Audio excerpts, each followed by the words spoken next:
Student, welcome to CRP academy. CRP একাডেমিতে তোমাদের সকলকে স্বাগত এবং প্রত্যেককে গুড মর্নিং।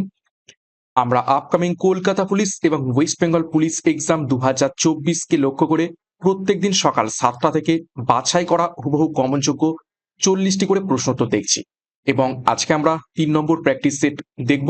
বিগত দুটো ক্লাস হয়ে গিয়েছে, নতুনভাবে সিরিজ শুরু করেছি। তোমরা যারা দেখোনি তারা অবশ্যই আমাদের প্লেলিস্ট থেকে দেখে নিতে পারো।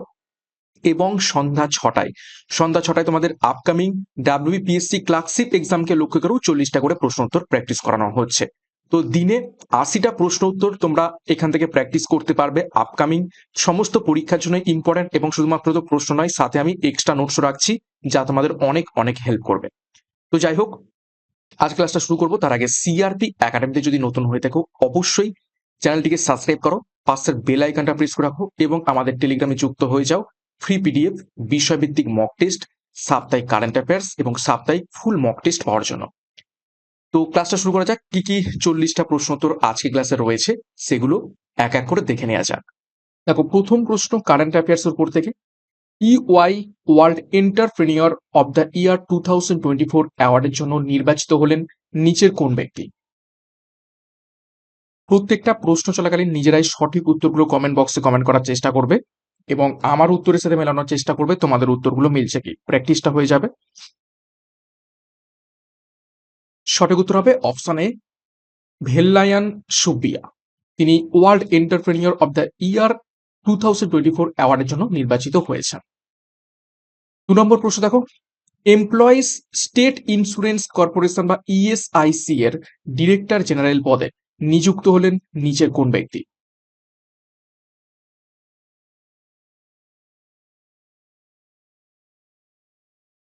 সঠিক উত্তর হবে অপশন ডি, কমল কিশোর সোন।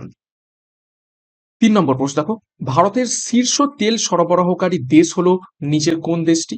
ভিভিআই করবে প্রশ্নটিকে।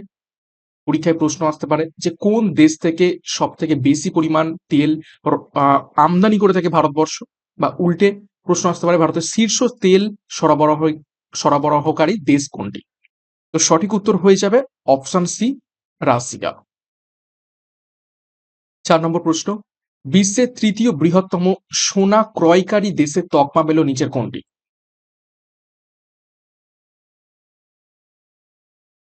নিচের কোন দেশ শীর্ষ তৃতীয় বৃহত্তম সোনা ক্রয়কারী দেশের তকমা পেয়েছে? সঠিক উত্তর হবে আমাদের দেশ, ভারত। ওকে। এবং প্রথম স্থানে রয়েছে সুইজারল্যান্ড এবং চীন রয়েছে সেকেন্ড। নেক্সট প্রশ্নে যাব তার আগে গুরুত্বপূর্ণ ঘোষণা। সিআরপি একাডেমির তত্ত্বাবধানে মিশন খাকি 2024-25 আপকামিং পুলিশ পরীক্ষাকে লক্ষ্য করে ব্যাচ কোর্স লঞ্চ করা হয়েছে। পুলিশ হওয়ার স্বপ্ন পূরণের সেরা লড়াই এবং প্রস্তুতি তোমরা এখান থেকে পাবে এবং পুলিশ পরীক্ষার সেরা প্রশ্ন কমনের গ্যারান্টি থাকছে এই ব্যাচ কোর্সে, কেননা নতুন সিলেবাস এবং লেটেস্ট প্যাটার্ন অনুযায়ী সম্পূর্ণ জিকে, কারেন্ট অ্যাফেয়ার্স, গণিত, ইংরেজি এবং রিজনিং এর তোমরা বিষয় এবং অধ্যায় ভিত্তিক একদম রেকর্ডেড লাইভ ক্লাস পাবে। সম্পূর্ণ কনসেপ্ট ক্লিয়ার থিওরি করানো হবে এবং তার উপর বেস করে প্রশ্নোত্তর করানো হবে। মক টেস্ট এবং পিডিএফ এর ব্যবস্থা থাকছে। আগামী 20 সেপ্টেম্বর থেকেই ব্যাচ কোর্স শুরু হতে চলেছে। যারা যুক্ত হতে চাও যোগাযোগ করো 9647553612 নাম্বারে। এছাড়া আপকামিং এসএসসি জিডি পরীক্ষাকে লক্ষ্য করে সিআরপি একাডেমির তত্ত্বাবধানে SSC GD exam batch launch করা হয়েছে, যেখানে সিলেবাস অনুযায়ী জিকে, গণিত, ইংরেজি এবং রিজনিং এর প্রস্তুতি পাবে। 25 সেপ্টেম্বর থেকে ব্যাচ কোর্স শুরু হতে চলেছে। যোগাযোগ করো আমাদের হোয়াটসঅ্যাপ নাম্বার এবং খুবই স্বল্প মূল্যে পরীক্ষার সেরা প্রস্তুতি, সঠিক গাইডেন্স এবং স্টাডি মেটেরিয়ালের মাধ্যমে নিতে শুরু করো। বিস্তারিত ভিডিও ডেসক্রিপশন বক্সে পেয়ে যাবেন। নেক্সট দেখো 5 নম্বর প্রশ্ন, অধীনতামূলক মিত্রতা নীতি কে প্রবর্তন করেছিলেন? নিচের কোন গভর্নর জেনারেল? সঠিক উত্তর অপশন সি, লর্ড ওয়েলেসলি। কত সালে? সালটাও মনে রাখবে, 1798 সালে। নেক্সট দেখো 6 নম্বর প্রশ্ন, সৌরজগতের উজ্জ্বলতম গ্রহ নিচের কোনটি?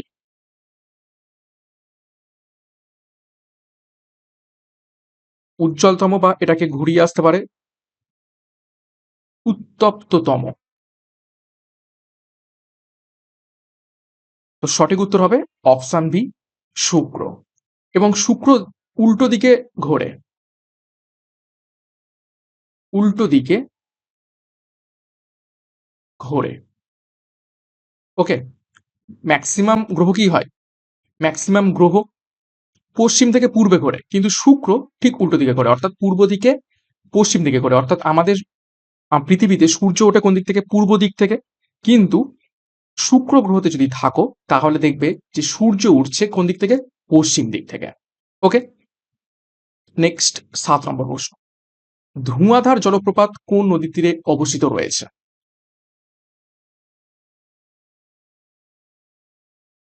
বা কোন নদীর ওপর অবস্থিত রয়েছে? সঠিক উত্তর হবে অপশন সি, নর্মদা নদীর ওপর। দেখো কিছু গুরুত্বপূর্ণ জলপ্রপাত কোন কোন নদীর উপর এবং কোন রাজ্যে অবস্থিত একটু দেখে নেবো। দেখো মগধ জলপ্রপাত বেত্তি নদীর উপর, কর্ণাটক অবস্থিত। বাহুতি জলপ্রপাত পদ্মা নদীর উপর, মধ্যপ্রদেশ অবস্থিত। লোধ জলপ্রপাত বুরহা নদীর উপর, ঝাড়খণ্ডে অবস্থিত। চাচাই জলপ্রপাত বিহার নদীর উপর, মধ্যপ্রদেশে অবস্থিত। শিব সমুদ্রম জলপ্রপাত কাবেরী নদীর উপর, কর্ণাটক অবস্থিত। হুড্রু জলপ্রপাত সুবর্ণরেখা নদীর উপর, ঝাড়খণ্ডে অবস্থিত রয়েছে। নেক্সট দেখো 8 নম্বর প্রশ্ন, তিরুপতি মন্দির ভারতের কোন রাজ্যে অবস্থিত রয়েছে?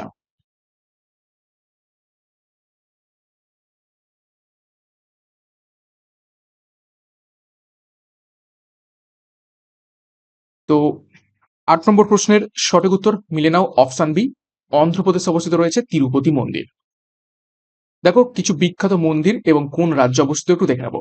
কামাখ্যা মন্দির অবস্থিত রয়েছে আসামে। কোণারকে সূর্য মন্দির অবস্থিত রয়েছে উড়িষ্যাতে। স্বর্ণ মন্দির অবস্থিত রয়েছে পাঞ্জাবে। লোটাস টেম্পল অবস্থিত রয়েছে নিউ দিল্লিতে।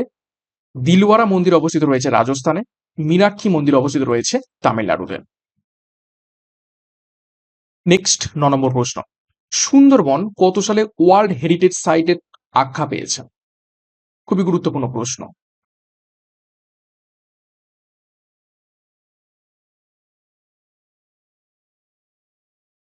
সুন্দরবন কত সালে ওয়ার্ল্ড হেরিটেজ সাইটের তকমা পেয়েছে? বহুবার পরীক্ষাতে এসেছে।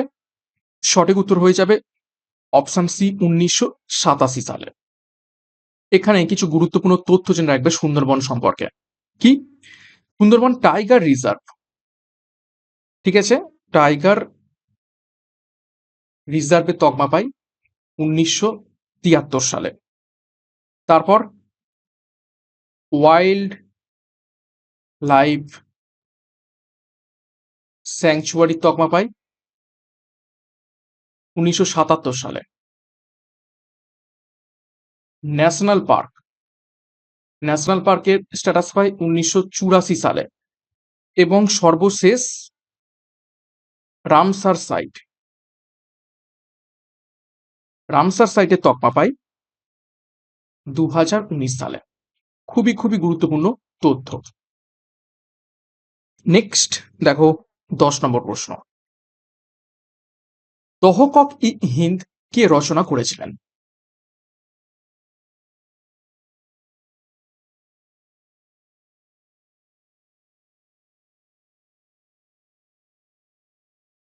সঠিক উত্তর হবে অপশন এ, আল বিরুনি তহকক ই হিন্দ রচনা করেন। বাবর কি রচনা করেছিলেন? বাবর নামা বা তুজুকি বাবরি, তুজুক ই বাবরি। আবুল ফজল কি লেখেন? আকবর নামা। ওকে, দেখো কিছু গুরুত্বপূর্ণ ঐতিহাসিক বই, তারপর তাদের লেখকদের নাম দেখে নেবো।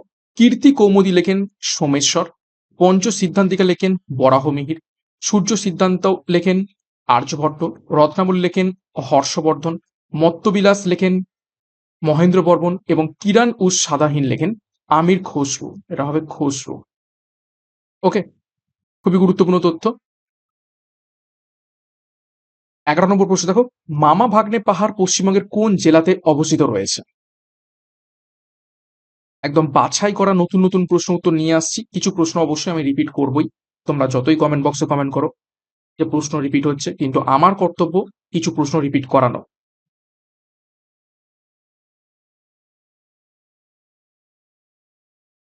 সঠিক উত্তর হবে অপশন বি বীরভূম। বীরভূমে মামা ভাগ্নে পাহাড়টি অবস্থিত রয়েছে। দেখো আমাদের পশ্চিমবঙ্গের কিছু গুরুত্বপূর্ণ পাহাড় এবং তাদের উচ্চতা এবং কোন জেলাতে অবস্থিত একটু দেখে নেব। দেখো অযোধ্যা পাহাড় 855 মিটার উচ্চতা পুরুলিয়াতে অবস্থিত। শুশুনিয়া পাহাড় 448 মিটার উচ্চতা বাঁকুড়াতে অবস্থিত। মামা ভাগ্নে পাহাড় 105 মিটার উচ্চতা বীরভূমে অবস্থিত। বিহারীনাথ পাহাড় 451 মিটার উচ্চতা বাঁকুড়াতে অবস্থিত। তারপর দেখো জয়চণ্ডী পাহাড় 155 মিটার উচ্চতা পুরুলিয়াতে অবস্থিত। পাঞ্চেত পাহাড় 490 মিটার উচ্চতা পুরুলিয়াতে অবস্থিত। টাইগার হিল যার উচ্চতা 2590 মিটার দার্জিলিং এ অবস্থিত রয়েছে। নেক্সট দেখো 12 নম্বর প্রশ্ন, সংবিধান সংশোধনের পদ্ধতির ধারণা কোথা থেকে নিয়ে আসা হয়েছে?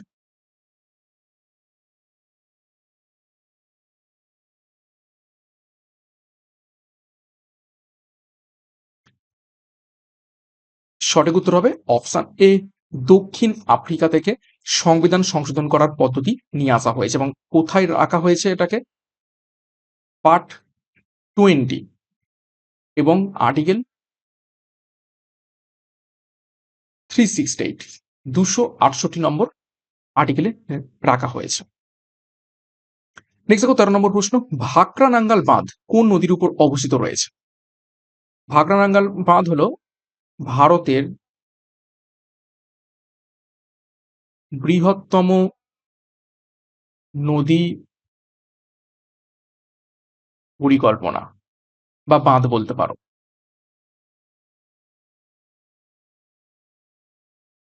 তো সঠিক উত্তর হবে অপশন ডি, শতদ্রু নদীর উপর অবস্থিত রয়েছে ভাকরা নাঙ্গাল বাঁধ।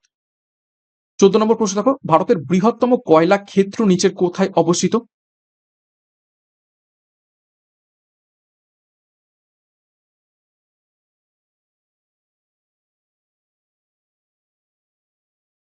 তো সঠিক উত্তর হবে অপশন এ, ঝরিয়া। ঝরিয়া কোথায়? ঝাড়খণ্ড। দেখো কিছু গুরুত্বপূর্ণ কয়লা খনি আমরা দেখে নেবো। ঝরিয়া, বোকারো, গিরিডি, যা সমস্তগুলোই ঝাড়খণ্ড অবস্থিত। এছাড়া তালচের উড়িষ্যা এবং সিঙ্গারুলি মধ্যপ্রদেশ। এবং আমাদের পশ্চিমবঙ্গে গুরুত্বপূর্ণ কি? রানীগঞ্জ, আসানসোলের যে রানীগঞ্জ সেটা খুবই গুরুত্বপূর্ণ। নেক্সট দেখো 15 নম্বর প্রশ্ন, সবুজ বিপ্লব কোন পঞ্চবার্ষিকী পরিকল্পনার সময় হয়েছিল? এটার উত্তর আশা করছি প্রত্যেকে পারবে।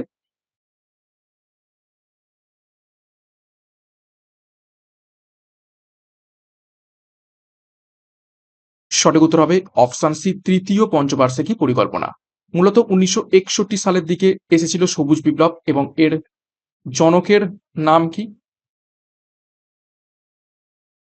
M S Swaminathan. 16 নম্বর প্রশ্ন, প্রতিমা কুমারী কোন খেলার সঙ্গে যুক্ত? সঠিক উত্তর করার চেষ্টা করবে।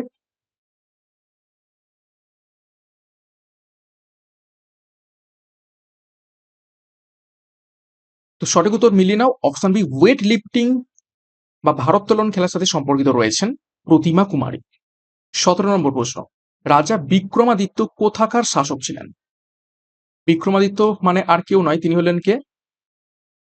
দ্বিতীয় চন্দ্রগুপ্ত। দ্বিতীয় চন্দ্রগুপ্তের অপর নাম ছিল বিক্রমাদিত্য বা আরেকটা কি ছিল? সকারি। তো কোথাকার শাসক ছিলেন? সঠিক উত্তর হবে অপশন এ, উজ্জয়িনী। 18 নম্বর প্রশ্ন, সংবাদ কৌমুদী পত্রিকা প্রথম প্রকাশিত হয় কত সালে?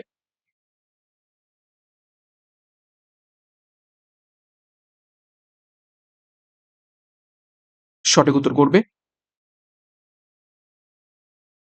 সঠিক উত্তর হবে অপশন এ, 1821 সালে। এবং কে চালু করেন এই সংবাদ কৌমুদী? রাজা রামমোহন রায়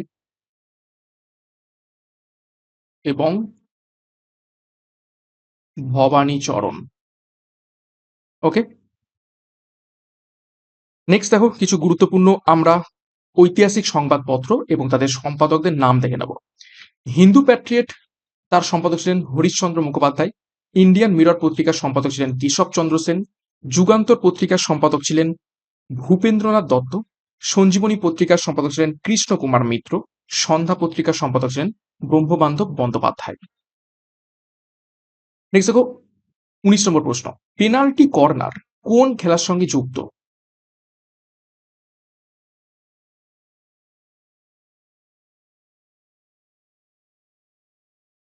ভালো করে প্রশ্নটা দেখো।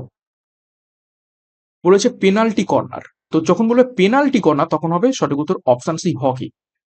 আর যদি বলতো শুধু কর্নার সেটা হচ্ছে ফুটবল। নেক্সট দেখো 20 নম্বর প্রশ্ন, নিম্নলিখিতর মধ্যে কোনটি বামন গ্রহর উদাহরণ নয়? প্রশ্নটা ভালো করে দেখো, নিম্নলিখিতদের মধ্যে থেকে কোনটি বামন গ্রহর উদাহরণ নয়?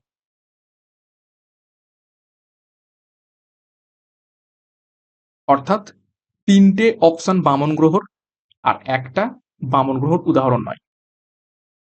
চারটে নাম, ফোবস, প্লুটো, এরিস এবং মাকে মাকে। তো উদাহরণ নয়, সঠিক উত্তর হবে অপশনে ফোবস। ফোবস এবং আর কি ডিমোস, এই দুটো মঙ্গল গ্রহের উপগ্রহ, ঠিক আছে? তো সেই কারণে এই দুটো বামন গ্রহ নয়, বাদ বাকি প্লুটো তো এখন বর্তমানে বামন গ্রহ, এরিস এবং ম্যাকে এইগুলো সবই কি বামন গ্রহ বা ড্রপড প্ল্যানেট। নেক্সট দেখো 21 নম্বর প্রশ্ন, সাভানা তৃণভূমি কোথায় দেখতে পাওয়া যায়? নিচে কোন দেশে?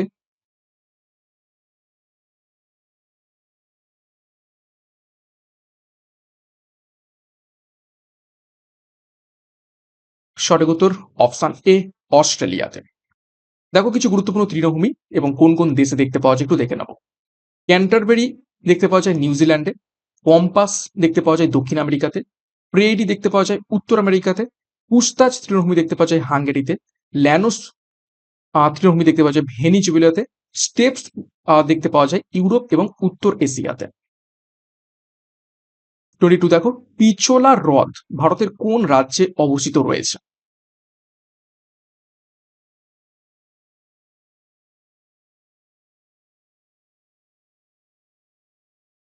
সঠিক উত্তর অপশন বি রাজস্থানে অবস্থিত রয়েছে। দেখো কিছু গুরুত্বপূর্ণ হ্রদের নাম দেখবো এবং কোথায় তাদের অবস্থান একটু দেখে নেব। কোল্লেরু হ্রদ অন্ধ্রপ্রদেশে অবস্থিত রয়েছে কৃষ্ণা এবং গোদাবরী নদীর বদ্বীপ স্থানে। চিল্কা হ্রদ উড়িষ্যাতে অবস্থিত রয়েছে, এটা হচ্ছে লার্জেস্ট লেগুন বা বৃহত্তম উপহ্রদ। সম্বর হ্রদ রাজস্থান অবস্থিত রয়েছে, ভেম্বনাথ হ্রদ কেরালাতে অবস্থিত রয়েছে, পুলিকট হ্রদ অন্ধ্রপ্রদেশ এবং তামিলনাড়ুর সীমান্তে অবস্থিত রয়েছে এবং উলার হ্রদ কাশ্মীর উপত্যকাতে অবস্থিত রয়েছে। 23 দেখো, প্যান্টোথেনিক অ্যাসিড কোন ভিটামিনের রাসায়নিক নাম? ভিভিআই করবে।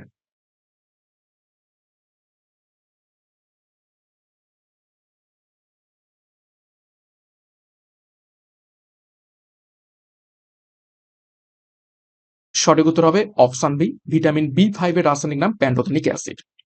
দেখো বিভিন্ন ভিটামিন সমূহ এবং তাদের যে রাসায়নিক নাম সেগুলো একটু দেখে নেবো। ভিটামিন এ এর রাসায়নিক নাম রেটিনল, ভিটামিন বি1 এর রাসায়নিক নাম থিয়ামিন, ভিটামিন বি2 রাসায়নিক নাম রাইবোফ্লাভিন, ভিটামিন বি3 রাসায়নিক নাম নিয়াসিন, ভিটামিন বি5 এর রাসায়নিক নাম প্যান্টোথেনিক অ্যাসিড, ভিটামিন বি6 এর রাসায়নিক নাম পাইরিডক্সিন, ভিটামিন বি7 বা সরি শুধু এইচ দুটো একই, আলাদা আলাদা নাম, তাদের রাসায়নিক নাম হচ্ছে বায়োটিন। এছাড়া দেখো ভিটামিন বি9 এর রাসায়নিক নাম ফলিক অ্যাসিড, ভিটামিন বি12 এর রাসায়নিক নাম সায়ানোকোবালামিন, ভিটামিন সি রাসায়নিক নাম অ্যাসকর্বিক অ্যাসিড, ভিটামিন ডি রাসায়নিক নাম ক্যালসিফেরল, ভিটামিন ই রাসায়নিক নাম টোকোফেরল, ভিটামিন জি রাসায়নিক নাম নিয়াসিন, ভিটামিন কে রাসায়নিক নাম ফাইলোকুইনন বা ন্যাপথোকুইনন এবং ভিটামিন এম এর রাসায়নিক নাম ফলিক অ্যাসিড। তো খুবই গুরুত্বপূর্ণ তথ্য দেখলাম।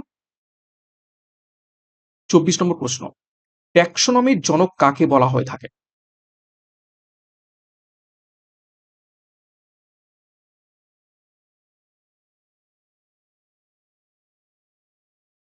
তো সঠিক উত্তর হবে অপশন সি লিনিয়াস। পুরো নাম কি? Carolus Linnaeus. দেখো বিভিন্ন বিষয় এবং সেই সমস্ত বিষয়ের জনক কারা একটু দেখে নেব।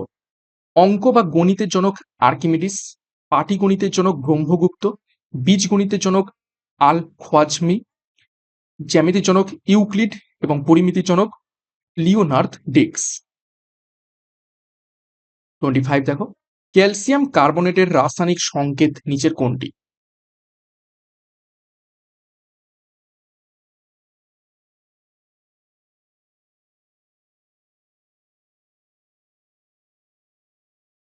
তো ক্যালসিয়াম কার্বনেটের রাসায়নিক সংকেত নিচের কোনটি? সঠিক উত্তর অপশন এ CaCO3। দেখো কিছু গুরুত্বপূর্ণ আমরা রাসায়নিক পদার্থ, তাদের রাসায়নিক নাম এবং তাদের সংকেত দেখে নেব। কাপড় কাচা সোডা নামে যেটি পরিচিত সেটা actually sodium carbonate, Na2CO3। Caustic soda নামে যেটা পরিচিত সেটি হচ্ছে সোডিয়াম হাইড্রক্সাইড, সেটা হচ্ছে NaOH। ফটকিরি নামে যেটা পরিচিত সেটা হচ্ছে সোদো পটাশিয়াম অ্যালুমিনিয়াম সালফেট অর্থাৎ K2SO4 Al2SO4 3 24H2O। জিপসাম নামে আমরা যাকে জেনে থাকি সেটা হচ্ছে সোদো ক্যালসিয়াম সালফেট অর্থাৎ CaSO4 2H2O। বেকিং পাউডার যেটা আমরা রান্নাতে ব্যবহার করে থাকি, যেটাকে আমরা খাবার সোডা বলি, সেটা হচ্ছে সোডিয়াম বাইকার্বনেট, NaHCO3। আর ব্লিচিং পাউডার সেটা হচ্ছে ক্যালসিয়াম ক্লোরো হাইপোক্লোরাইড, সংকেত CaOClCl। এটাকে ভিভিআই করবে।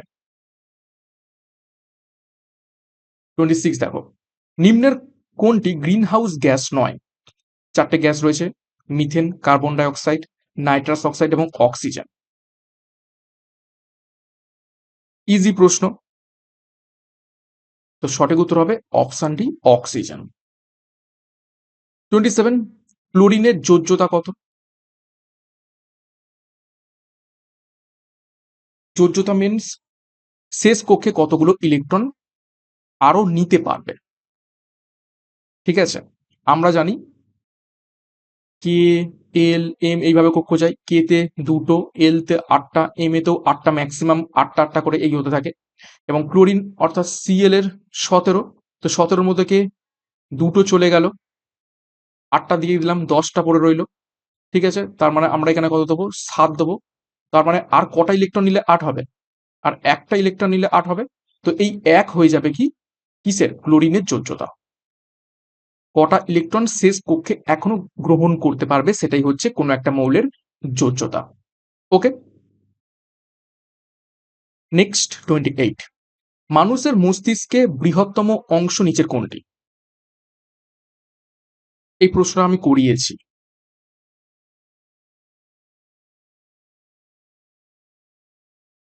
সঠিক উত্তর হবে অপশন এ সেরিব্রাম। 29, পেনিসিলিন কে আবিষ্কার করেছিলেন?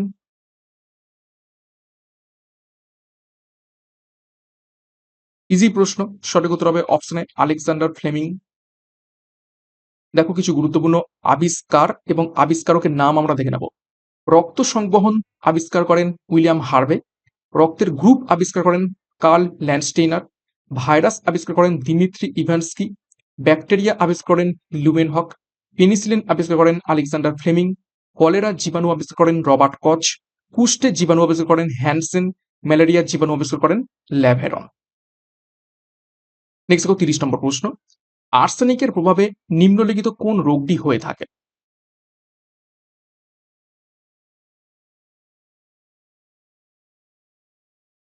চারটি রোগের নাম রয়েছে, তো সঠিক উত্তর হবে option A black foot disease হয়ে থাকে আর্সেনিকের প্রভাবে। মিনামাটা রোগ হয়ে থাকে কি? পারদ বা মার্কারি। ঠিক আছে, ইতাই ইতাই কিসের জন্য হয়? ক্যাডমিয়াম। ওকে, নেক্সট 31 নম্বর প্রশ্ন, ভারতীয় সংবিধানের মৌলিক অধিকারের ধারণা কোথা থেকে নিয়ে আসা হয়েছে? দেখো কিছু প্রশ্ন রিপিট হচ্ছে আমিও জানি, কিন্তু রিপিট করতেই হবে, কেননা সমস্ত স্টুডেন্ট তো একদম খুব হাই ফাই সেরকমটা নয়। কেউ খুব ভালো পারো, কেউ একটু মডারেট, কেউ আবার একটু পিছিয়ে রয়েছে। তো সকলের জন্য ভেবেই সেই রকম ভাবে প্রশ্ন উত্তর আমরা সেট করি, এবং যত প্রশ্ন রিপিট হবে তোমাদের জন্য কিন্তু ভালো, অ্যাকিউরেসি বাড়বে। তো সঠিক উত্তর হয়ে যাবে অপশানে আমেরিকা। 32 নম্বর প্রশ্ন, উত্তর গোলার্ধের সবচেয়ে ছোট দিন নিচের কোনটি?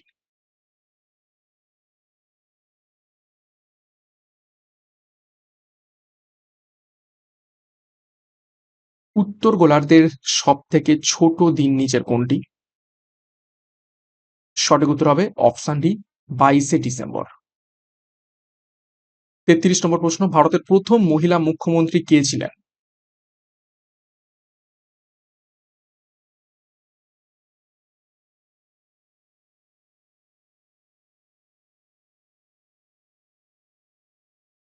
সঠিক উত্তর হবে option C, Sucheta Kripalani. Next 34, প্রথম কত সালে ভারতীয় সংবিধান সংশোধন করা হয়েছিল? গুরুত্বপূর্ণ প্রশ্ন।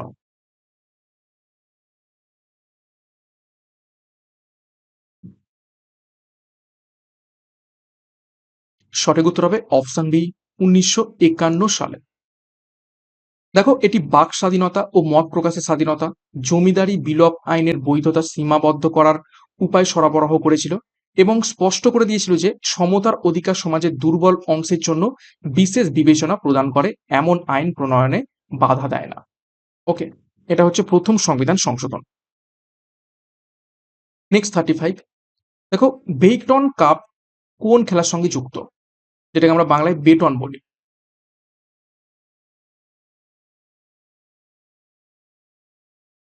বেটন কাপ নিচের কোন খেলার সাথে যুক্ত?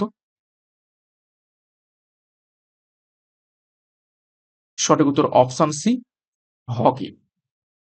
36, ভবানী পাঠক নিচের কোন বিদ্রোহের সাথে যুক্ত ছিলেন?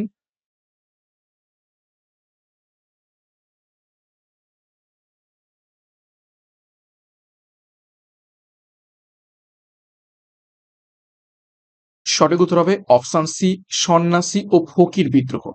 শুরু হয় 1760 থেকে, মূলত অ্যাকচুয়ালি শুরু হয়, এটা হচ্ছে প্রকৃত প্রকৃত শুরু 1763 থেকে। 37, ভারতের প্রথম রেল লাইন ব্যবস্থা কে প্রবর্তন করেছিলেন? ভিভিআই করবে। নিচের কোন গভর্নর জেনারেল প্রথম ভারতে রেল লাইন ব্যবস্থা প্রবর্তন করেন? সঠিক উত্তর হবে অপশন বি, লর্ড ডালহৌসি। শুধুমাত্র রেল লাইন এরকমটা নয়, ঠিক আছে, আর কি কি তিনি প্রবর্তন করেছিলেন? যেমন হচ্ছে ডাক ব্যবস্থা, ঠিক আছে, টেলিগ্রাম। টেলিগ্রাম মিনস এখনকার টেলিগ্রাম অ্যাপ নয়, তখনকার দিনে টেলিগ্রাম, ঠিক আছে। আর পিডাব্লিউডি, পূর্ত দপ্তর যেটা, সেটা তিনি চালু করেছিলেন। এই এত কিছু চালু করেছিলেন এই লর্ড ডালহৌসি। নেক্সট 38 নম্বর প্রশ্ন, দেব প্রয়াগ কোন দুটি নদীর সঙ্গমস্থল? বিভিন্ন নদীর সঙ্গমস্থল সম্পর্কে পরীক্ষায় প্রশ্ন আসতে পারে। দেবপ্রয়াগ বা দেবপ্রয়াগ কোন নদীর দুটির সঙ্গমস্থল? সঠিক উত্তর হবে অপশন এ, অলকানন্দা এবং ভাগীরথী নদী। দেখো, কিছু গুরুত্বপূর্ণ নদী এবং তাদের সঙ্গমস্থল কি নামে পরিচিত একটু দেখবো। দেখো, অলকানন্দা এবং ধৌলিগঙ্গা বিষ্ণু প্রয়াগ নামে পরিচিত। অলকানন্দা এবং সরস্বতী কেশব প্রয়াগ নামে পরিচিত। অলকানন্দা এবং নন্দাকিনী নন্দ প্রয়াগ নামে পরিচিত। অলকানন্দা এবং পিন্ডার কর্ণ প্রয়াগ নামে পরিচিত। অলকানন্দা এবং মন্দাকিনী রুদ্র প্রয়াগ নামে পরিচিত। অলকানন্দা এবং ভাগীরথী দেবপ্রয়াগ নামে পরিচিত রয়েছে। 39, বিশ্ব জলাতঙ্ক দিবস কবে পালন করা হয়?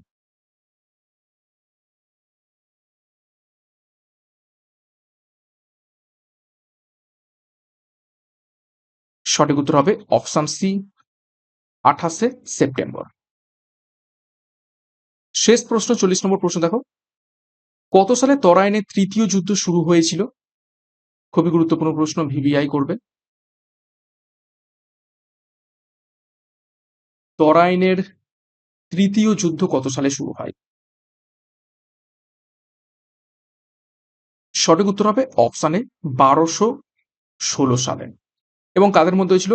মামলুক রাজ ইলতুৎমিশ, প্রাক্তন ঘুরিদ জেনারেল তাজ আল দিন ইলদিজকে পরাজিত ও বন্দী করেন। অর্থাৎ ইলতুৎমিশের সাথে এই তাজ আল দিন ইলদিজের মধ্যে যুদ্ধ হয়েছিল, যেখানে ইলতুৎমিশ জয়লাভ করে। ওকে, তরাইনের প্রথম যুদ্ধ কত সালে হয়? 1191 প্রথম, আর 1192 দ্বিতীয় তরাইনের যুদ্ধ হয়, মনে রাখবে। দেখো, ইতিহাসের কিছু গুরুত্বপূর্ণ আমরা যুদ্ধর সাল দেখে নেব। পানিপথের প্রথম যুদ্ধ হয় 1526 সালে, খানুমার যুদ্ধ হয় 1527 সালে, চৌসা যুদ্ধ হয় 1539 সালে, কনৌজি যুদ্ধ হয় 1540 সালে, পানিপথের দ্বিতীয় যুদ্ধ হয় 1556 সালে এবং হলদিঘাটির যুদ্ধ হয় 1576 সালে। খুবই গুরুত্বপূর্ণ তথ্য। তো এই ছিল আজকের ক্লাসে গুরুত্বপূর্ণ 40টা প্রশ্ন উত্তর। 40-এর মধ্যে কার কত স্কোর হয়েছে তোমরা প্রত্যেকে কমেন্ট বক্সে কমেন্ট করবে, এবং প্রত্যেকদিন সকাল 7টার সময় ক্লাসগুলো ফলো করতে থাকো। এখান থেকে অনেক অনেক প্রশ্ন তোমাদের প্র্যাকটিস হবে, রিপিট হবে, রিভাইজ হবে, এবং পরীক্ষাতে এই ধরনের প্রশ্নই আসবে এবং হুবহু কমন পাবে। তো এই ছিল আজকের ক্লাস। ক্লাসটা শেষ করার আগে আরো একবার আমাদের যে দুটো ব্যাচ কোর্স রয়েছে পুলিশ পরীক্ষার জন্য, স্পেশাল মিশন খাকি 2024-25 ব্যাচ কোর্স এবং এসএসসি জিডি এক্সামের জন্য সিআরপি একাডেমির এসএসসি জিডি ব্যাচ কোর্স, যার যেটি প্রয়োজন রয়েছে সেই অনুযায়ী যুক্ত হয়ে যাও আমাদের সাথে যোগাযোগ করে 9647553612 নাম্বারে। বিস্তারিত ডিসক্রিপশন বক্সে পেয়ে যাবে। তো ভালো লাগলে লাইক এবং কমেন্ট করো। সিআরপি একাডেমিতে নতুন হয়ে থাকলে চ্যানেলটিকে সাবস্ক্রাইব করে পাশের বেল আইকনটা প্রেস করে রাখো এবং টেলিগ্রামে যুক্ত হয়ে যাও। তো আজকের মতো ক্লাসটা এখানেই শেষ করছি। প্রত্যেককে all the best. Thank you, by.